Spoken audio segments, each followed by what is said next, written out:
Welcome friends, in this video you will learn how to solve trigonometric limits।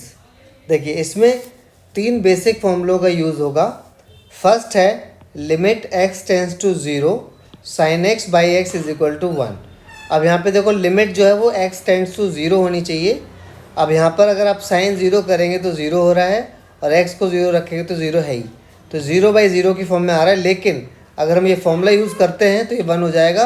लेकिन 1 बनाने से पहले आपको ध्यान रखना है कि साइन का जो एंगल होगा न्यूमरेटर में वो आपको डिनोमिनेटर में बनाना पड़ेगा। सिमिलर फॉर्मूला आपका tan x में यूज़ होगा। लिमिट टेंस टू 0 होनी चाहिए। tan का जो एंगल न्यूमरेटर में है वही डिनोमिनेटर में अगर आप बना देते हैं तो आप डायरेक्ट 1 को रख पाएंगे। तो यहाँ पर वैसे तो 0/0 की फॉर्म में हो रहा है, बट डायरेक्ट फॉर्मूला यूज़ करते हैं तो इसको 1 लिखा जाता है। अच्छा, कॉस में अलग है। कॉस में अगर आप डायरेक्ट भी पुट कर दोगे तो 1 है। तो एक्चुअली फॉर्मूला क्या है, डायरेक्ट लिमिट भी पुट कर दिया हमने। तो कॉस एक्स में अगर हम 0 भी पुट करते हैं तो कॉस 0 1 होता है। तो इसको हम डायरेक्टली यूज़ कर पाएंगे। मेनली ये दो फॉर्मूले आपको ट्रिग्नोमेट्रिक लिमिट्स में यूज़ करने होते हैं। इस वीडियो में हम ट्रिग्नोमेट्रिक लिमिट्स के कुछ बेसिक क्वेश्चंस को सॉल्व करेंगे और नेक्स्ट वीडियो में हम कुछ और कॉम्प्लेक्स क्वेश्चंस को ट्रिग्नोमेट्रिक लिमिट्स के सॉल्व करेंगे।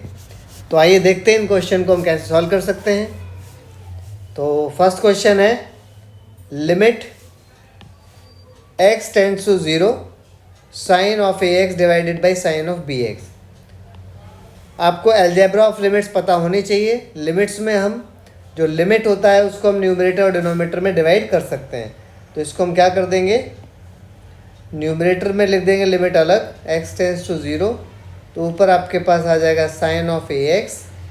डिनोमिनेटर की लिमिट को आप अलग लिख सकते हैं और यहाँ पे आ जाएगा आपका साइन ऑफ bx। अब देखो अगर आपको ये फॉर्मूला अप्लाई करना है तो साइन का जो एंगल x है वो डिनोमिनेटर बनाना पड़ेगा। तो यहाँ पर हमें न्यूमरेटर में 1 बनाना है, तो यहाँ पे नीचे चाहिए ax। अब अपनी तरफ से आप डिवाइड करेंगे तो आपको मल्टीप्लाई भी करना पड़ेगा। उसी प्रकार डिनोमिनेटर में अगर आपको 1 बनाना है, ये फॉर्मूला यूज़ करना है जो फर्स्ट वाला था साइन एक्स अपॉन एक्स।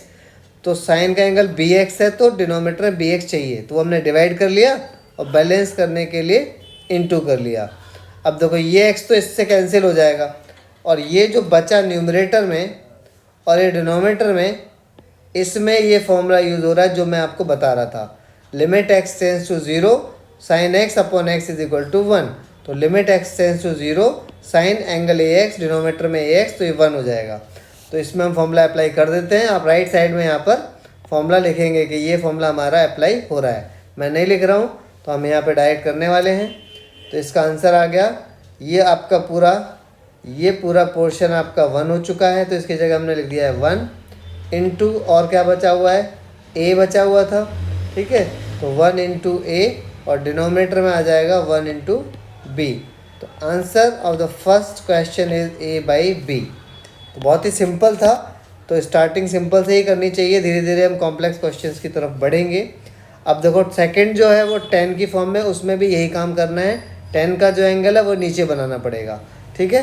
तो इस क्वेश्चन को भी हम बिल्कुल इसी तरीके से करेंगे। देखो सेम आपको लॉजिक लगाना होगा यहाँ पर। तो लिमिट हम न्यूमरेटर और डिनोमिनेटर की अलग अलग ब्रेक करेंगे। Limit x tends to 0, tan का एंगल 4x है, ऊपर लिख दो पहले, और नीचे डिनोमिनेटर में है tan 5x। अगर आपको न्यूमरेटर में 1 बनाना है तो tan 4x अपॉन 4x होना चाहिए। तो 4x को मैं डिवाइड कर रहा हूँ तो 4x को इंटू करना पड़ेगा बैलेंस करने के लिए।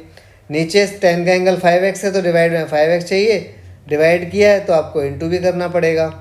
और ये जो इंटू वाला x है कैंसिल हो जाएगा, ठीक है। और सेम साइन वाले क्वेश्चन की तरह ये भी 1 हो रहा है। इसमें आप ये वाला फॉर्मूला लगता हुआ देख रहे हैं। tan का जो एंगल है वही डिनोमिनेटर में लिमिट x टेंड्स टू 0 है, तो डायरेक्टली हम 1 लिख पाएंगे। तो देखो यहाँ पर भी आ गया है 1 इंटू 4 डिवाइडेड बाई 1 इंटू 5। तो इसका आंसर आ गया 4/5। तो ये 10 की टर्म्स में था, मैथड सेम था, तो इसका आंसर आ गया 4/5। अब इस वाले को देख लो, क्वेश्चन नंबर 3 को। इसमें भी लिमिट को हम ब्रेक करेंगे। इसको हम लिखेंगे, लिमिट को पहले हम न्यूमरेटर में ब्रेक कर लेते हैं। Limit x tends to 0 sine square a x divide limit x tends to 0 sine of b x into sine of c x. अब देखो लिमिट को अभी आपने न्यूमरेटर और डिनोमिनेटर ब्रेक किया है। अब डिनोमिनेटर में दो साइन एक्स हैं, दो साइन के फंक्शंस हैं, तो हम इनमें भी सेपरेट लिमिट लगा सकते हैं। ये लिमिट का फॉर्मूला है, लिमिट का प्रॉपर्टी होती है। अलजेब्रा और लिमिट्स में हम लिमिट को ब्रेक कर सकते हैं मल्टीपल ऑफ टाइम्स। अगर फंक्शन मल्टीपल में लिखे हुए हैं तो हम लिमिट्स को भी मल्टीपल में लिख सकते हैं। तो देखो यहाँ पर क्या आएगा, limit x tends to 0 sine ax। अब देखो यहाँ पर स्क्वायर है, तो फॉर्मूले में क्योंकि स्क्वायर नहीं होता तो हम ये स्क्वायर जो है इस लिमिट के ऊपर लगा देंगे और स्क्वायर यहाँ से हट जाएगा। तो ये स्क्वायर हटा करके मैंने बाहर लगा दिया है। अब डिनोमिनेटर में देखिएगा, limit x tends to 0 sine bx और limit x tends to 0 sine cx। अब देखो यहाँ पर डिनोमिनेटर में साइन bx के नीचे bx होना चाहिए फॉर्मूला बनाने के लिए, तो आपको एक bx इंटू करना पड़ेगा, ठीक है। और साइन cx के नीचे आपको cx चाहिए 1 बनाने के लिए, तो cx डिनोमिनेटर में इंटू करना पड़ेगा। अब न्यूमरेटर को देखो ध्यान से, यहाँ पे साइन ax है, फॉर्मूला बनाने के लिए आपको नीचे ax चाहिए, और अगर आपको बैलेंस करना है तो आपको इंटू ax करना पड़ेगा, लेकिन बाहर स्क्वायर भी है, ठीक है। आपने ax डिवाइड किया तो ax इंटू करोगे स्क्वायर के अंदर, लेकिन हम अंदर नहीं लिखना चाहते, हम बाहर लिखना चाहते हैं। तो क्योंकि आपने स्क्वायर के अंदर ax को डिवाइड किया है, अगर आप अंदर ही इंटू करेंगे तो ax लिखना होगा, पर अगर हम बाहर लिखेंगे तो आपको उसको स्क्वायर करके लिखना होगा, तभी बैलेंसिंग हो पाएगी। तो हमें बाहर लिखना पड़ेगा a स्क्वायर एक्स स्क्वायर। अब देखो ये जो नीचे दो आपने इंटू किए थे, एक तो bx आपने इंटू किया था और cx इंटू किया था, दोनों में x आ रहा है, तो दोनों का एक x मिल करके बन गया एक्स स्क्वायर।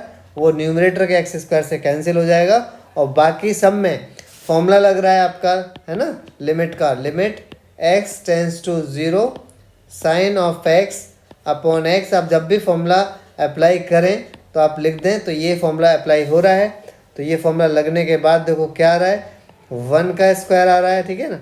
यहाँ पर आ गया 1 का, ये पूरा 1 हो गया, तो 1 का स्क्वायर, और इंटू में आ रहा है a स्क्वायर, और डिनोमिनेटर में 1 into b into 1 into c। तो 1 मल्टीप्लाई में है, सारे हट जाएंगे, तो इस पार्ट का आपका आंसर आएगा a स्क्वायर अपॉन bc। तो this is the answer of your third question. तो फ्रेंड्स, इस वीडियो में हमने ट्रिग्नोमेट्रिक लिमिट्स के कुछ बेसिक क्वेश्चंस को डिस्कस किया है। हम नेक्स्ट वीडियो में ट्रिग्नोमेट्रिक लिमिट्स के कुछ कॉम्प्लेक्स क्वेश्चन को डिस्कस करेंगे। Thank you very much for watching. Have a great day.